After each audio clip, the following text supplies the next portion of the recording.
Assalamualaikum warahmatullahi wabarakatuh. Salam sejahtera. Saudara-saudari rakyat Malaysia yang saya kasihi, apa khabar? Hari ini adalah hari ke-8 Perintah Kawalan Pergerakan Berkuat Kuasa.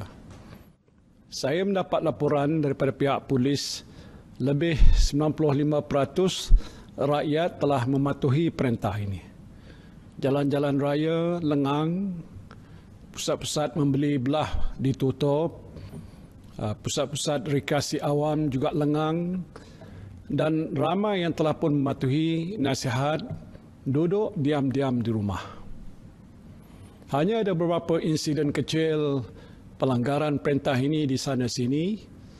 Pihak polis dan tentera telah dikerah untuk mengambil tindakan tegas bagi mengawal keadaan. Ini termasuk menutup tempat-tempat awam yang masih dikunjungi oleh ramai orang dan menahan individu-individu yang ingkar. Tindakan tegas ini terpaksa diambil oleh pihak berkuasa demi untuk memastikan perintah larangan pergerakan ini dipatuhi dan tindakan ini mencapai hasil yang dihasratkan, iaitu membendung penularan wabak COVID-19. Saya nak mengingatkan, jika perintah ini tidak dipatuhi, maka ia tidak akan membawa apa-apa kesan positif dan segala tindakan kita akan menjadi sia-sia saja. Apapun yang paling utama ialah kesedaran kita sendiri. Saya ingin mengucapkan terima kasih kepada saudara-saudari sekalian yang rata-ratanya mempunyai kesedaran yang tinggi tentang kepentingan untuk duduk di rumah atau stay at home. You follow my instruction. You know that this is good for you, your family, and the people around you. Your awareness and sincerity in abiding by the rules imposed by the government during this movement control period is highly commendable. Thank you. Saya tahu bukan mudah untuk saudara-saudari duduk diam-diam di rumah untuk satu tempoh masa yang agak lama. Pastinya banyak cabaran yang saudara-saudari hadapi pada waktu ini. Tiba-tiba gaya hidup kita berubah dengan sekelip mata. Tetapi saya lihat ramai yang kreatif. Saya tengok di Facebook, ada yang dah mula bersenam di rumah. Ada yang menggunakan Skype untuk berhubung dengan rakan-rakan sekerja. Saya sendiri pun menggunakan FaceTime untuk berbual dengan cucu saya. Maklumlah, mereka tak dapat nak berkunjung ke rumah tok ayah seperti biasa. Ibu-ibu pun, kerana ada banyak masa di rumah, mencuba pelbagai resipi masakan baru untuk hidangan si-si keluarga. Tak kurang juga para bapa yang menggunakan peluang duduk di rumah untuk bersolat jemaah dengan isteri dan anak-anak. Ringkasnya, kita semua mempunyai keupayaan untuk menyesuaikan diri dengan keadaan. Apa pun cabaran dan dugaan yang kita hadapi tidak sekali-kali melemahkan semangat kita untuk meneruskan kehidupan. Ya, seperti ungkapan yang sering kita dengar, when the going gets tough, only the tough gets going. Apabila keadaan menjadi sukar, hanya yang tabah akan dapat mengharunginya. Saya nak menyebut di awal-awal ini bahawa keadaan berkemungkinan menjadi lebih sukar. COVID-19 adalah sejenis wabak yang tidak pernah kita hadapi sebelum ini.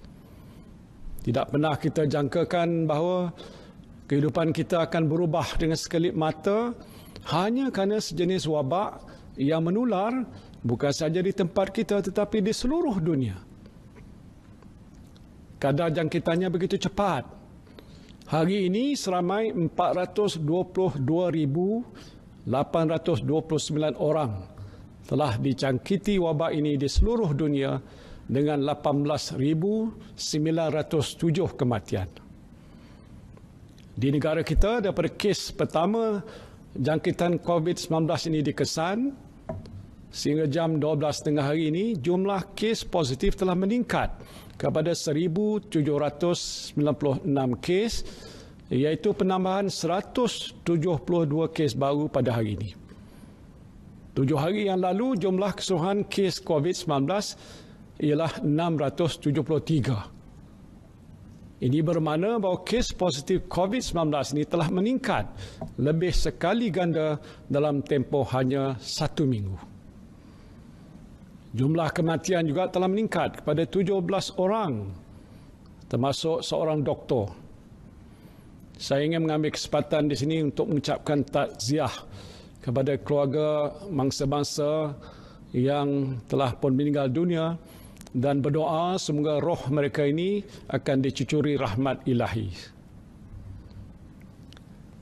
Saya diberikan taklimat oleh pihak Majlis Keselamatan Negara bahawa peningkatan kes-kes positif COVID-19 ini dijangka meningkat lebih tinggi sekiranya kita tidak melakukan apa-apa. Jumlahnya mungkin meningkat berkali-kali ganda seperti yang berlaku di beberapa buah negara lain. Dari satu segi, perintah kawalan pergerakan yang kita ambil telah sedikit sebanyak berjaya mengawal penularan wabak ini. Namun kita tidak boleh berputus ataupun berpuas hati dengan langkah-langkah yang kita ambil pada masa ini sehinggalah kita berjaya mencatatkan sifar kes baru. Pada masa ini, kes-kes baru masih dicatatkan. Walaupun dalam tempoh beberapa hari yang lalu, jumlahnya agak mendata. Kerajaan menjangkakan kes-kes baru akan terus dicatatkan dalam masa yang terdekat ini. Oleh itu, Kementerian Kesihatan telah pun melakukan persiapan. Ini termasuk menyediakan 3,585 katil di 34 buah hospital di seluruh negara untuk menerima pesakit-pesakit COVID-19. Pada masa ini, 34% daripada kapasiti katil hospital telah pun digunakan dengan baki sebanyak 66% lagi yang masih boleh menampung pesakit. Jika berlaku pertambahan jumlah kes positif COVID-19 melebihi kapasiti yang ada di hospital, beberapa tempat telah pun dikenal pasti untuk dijadikan pusat pengasingan dan kuarantin sementara. Usaha-usaha akan terus kita buat untuk mencegah penularan COVID-19 sehinggalah kita benar-benar dapat membendung wabak ini dengan cara memutuskan rantaian jangkitan sepenuhnya. Dan ini bermakna pergerakan orang ramai mesti terus dikawal. Strategi kerajaan ialah untuk mencari, menyaring, mengasing dan juga merawat pesakit COVID-19 ini. Kementerian Kesihatan akan meningkatkan kapasiti untuk melakukan ujian saringan pada skala yang lebih besar. Dan ini termasuk melakukan mass testing, khususnya di kawasan-kawasan yang berisiko tinggi. Dengan kata yang lain, kita ingin mencegah jangkitan. Strategi ini akan berjaya sekiranya orang ramai tidak terdedah kepada jangkitan virus ini menerusi pergaulan harian. Justru saudara-saudari mesti bersedia secara mental dan fizikal untuk duduk diam-diam di rumah bagi tempoh yang agak lebih lama. Just be mentally and physically prepared to stay at home for a reasonably longer period of time. Saya telah diberikan taklimat oleh Kementerian Kesihatan dan Majlis Keselamatan Negara.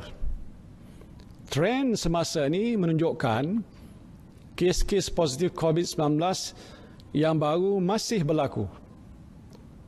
Trend ini dijangka akan berterusan untuk beberapa ketika sebelum kes-kes baru mula menurun. Dan ini menuntut kerajaan untuk meneruskan perintah kawalan pergerakan bagi satu tempoh masa yang lebih lama.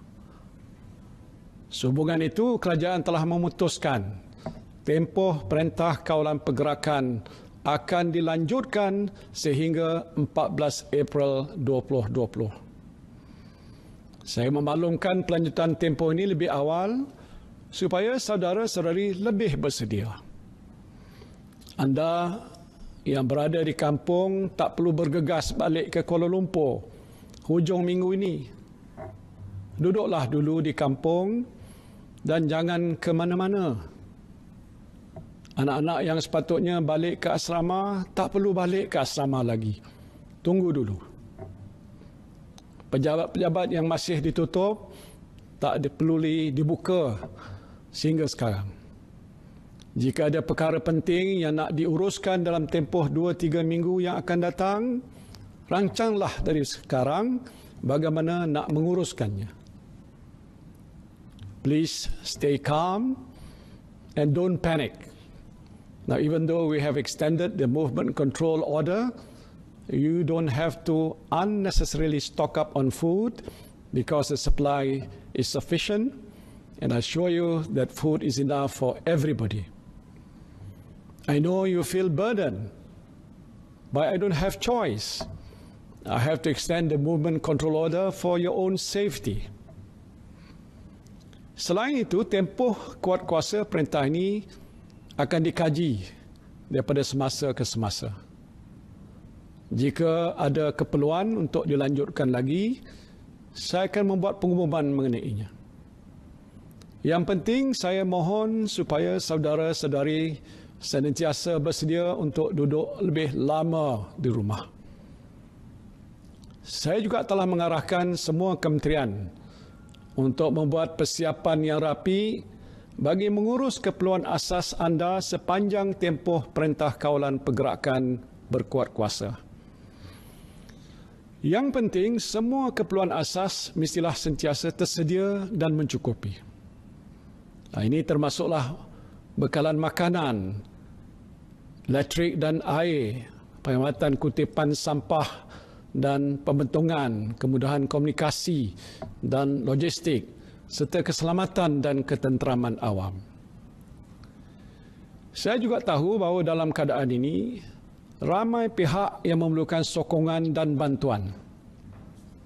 Semalam saya telah umumkan beberapa inisiatif untuk meringankan beban rakyat dalam menghadapi situasi yang sukar ini.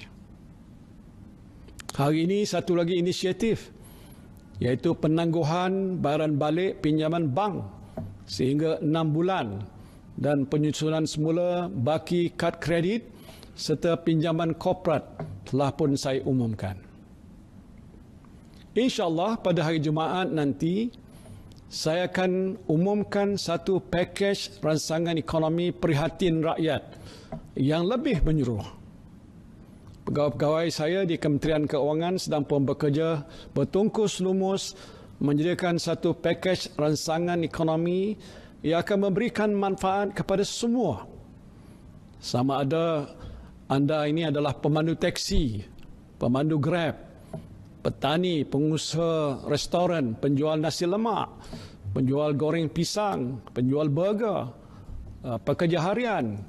Kerajaan akan berusaha sedaya upaya untuk pastikan anda semua beroleh manfaat. InsyaAllah, no one will be left behind. Selain itu, saya juga berharap pusat-pusat pungutan zakat di setiap negeri turut memainkan peranan secara lebih proaktif untuk membantu para asnaf yang saya percaya sedang pun menghadapi keadaan hidup yang agak lebih sukar pada masa ini. Berilah bantuan kepada mereka. Mungkin mereka yang sebelum ini tidak tersenarai sebagai asnaf, tetapi dalam keadaan ekonomi yang terjejas pada masa ini, mereka menjadi golongan asnaf yang layak menerima bantuan zakat. Dalam mesyuarat Kabinet hari ini, saya telah mengarahkan Menteri di Jabatan Perdana Menteri Hal Ehwal Agama untuk menggerakkan jentera pusat pungutan zakat wilayah persekutuan bagi mengenal pasti golongan asnaf yang layak disalurkan bantuan zakat dengan kadar seberapa segera. Saya berharap pusat pungutan zakat di negeri-negeri lain juga dapat melakukan perkara yang sama. Organisasi-organisasi kebajikan ataupun charity organisation juga boleh memberikan sumbangan kepada mereka yang memerlukan. I call upon all charity organizations in this country to rise to the occasion by helping the needy regardless of race and religion during this trying moment. The difficulties they are facing are unprecedented, and I believe all of you can do something meaningful to ease their burden. Saya sedar sebagai Perdana Menteri, saya bertanggungjawab sepenuhnya terhadap kebajikan saudara-saudari. Ini amanah yang saya pikul. Sebagai manusia, saya tidak sempurna, tetapi saya berjanji insyaAllah akan melakukan yang terbaik untuk saudara-saudari. InsyaAllah dengan izin Allah Subhanahu Wa Taala kita akan dapat bersama-sama mengharungi dugaan besar ini. Kepada petugas-petugas di Barisan Hadapan, saya doakan saudara-saudari terus cekal. Situasi yang dihadapi oleh saudara-saudari bukan mudah. Saya tahu para doktor, jururawat dan kaki tangan hospital amat keletihan pada masa ini. Saya telah mengarahkan Kementerian Kesihatan supaya memberikan sedikit masa untuk petugas-petugas kesihatan kita mengambil cuti rehat secara berperingkat sebelum mereka ini kembali bertugas semula. Sementara itu, tenaga sukarela daripada kalangan doktor dan jururawat swasta dan badan-badan sukarela akan digerakkan untuk mengambil alih tugas mereka buat sementara waktu. Begitu juga kepada anggota polis dan tentera yang bertugas di lapangan, jaga kesihatan anda dan terus cekal berkhidmat untuk negara. Kita telah berikhtiar sedaya upaya kita untuk menangani krisis yang sedang kita hadapi ini. Jangan kita lupa, penentu kejayaan kita ialah Tuhan yang Maha Kuasa. Justru saya ingin mengajak saudara-saudari sekalian menadah tangan untuk memanjatkan doa ke hadrat Allah Subhanahu Wa Taala agar kita, keluarga kita, negara kita dan seluruh umat manusia dilindungi olehnya. Kepada penganut agama bukan Islam, saudara-saudari bertafakur dan berdoalah mengikut ajaran agama masing-masing. Al-Fatihah. Bismillahirrahmanirrahim. Alhamdulillahirabbil alamin. Arrahmanir rahim. Maliki yaumiddin. Iyyaka na'budu wa iyyaka nasta'in. Ihdinas siratal mustaqim. Siratal ladzina an'amta 'alaihim ghairil maghdubi 'alaihim waladdallin. Amin. Bismillahirrahmanirrahim. Alhamdulillahirabbil alamin. Hamdan yuwafi ni'amahu wa yukafi mazidah. Ya Rabbana lakal hamdu wa lakal syukru kama yanbaghi li jalali wajhika wa azimi sultanik. Ya Allah, Ya Rahman, Ya Rahim, Engkau ampunilah dosa-dosa kami, Engkau rahmatilah diri kami, keluarga kami dan negara kami, Engkau lindungilah hamba-Mu yang kredit ini daripada segala musibah, Engkau jauhilah diri kami daripada penyakit yang berbahaya dan wabak yang mengancam nyawa. Engkau hindarilah kami daripada bala yang berat dan takdir yang buruk. Ya Allah, Ya Rahman, Ya Rahim, Engkau berilah kekuatan, kecekalan dan kesabaran kepada kami untuk menghadapi dugaan-Mu yang berat ini. Engkau tiupkanlah ketenangan dalam jiwa kami.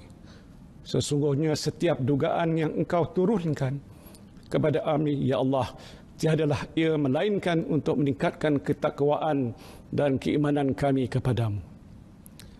Ya Allah, Ya Rahman, Ya Syafi, Engkau berilah kesembuhan kepada saudara-saudara kami yang dijangkiti wabak coronavirus, walau di mana saja mereka berada. Sesungguhnya tiada penyakit yang tidak dapat Engkau sembuhkan. Ya Allah, tiada mara bahaya yang tidak dapat Engkau jauhinya dari kami, Ya Allah. Kami bermohon kepadamu, Ya Allah, lindungilah kami selamatkanlah kami, sejahteralah kami. Rabbana zalamna anfusana wa illam taghfir lana wa tarhamna lanakunanna minal khasirin. Rabbana atina fid dunya hasanah wa fil akhirati hasanah wa qina azabannar. Wa sallallahu ala sayyidina Muhammadin wa ala alihi wa sahbihi wa sallam walhamdulillahi rabbil alamin. Assalamualaikum warahmatullahi wabarakatuh.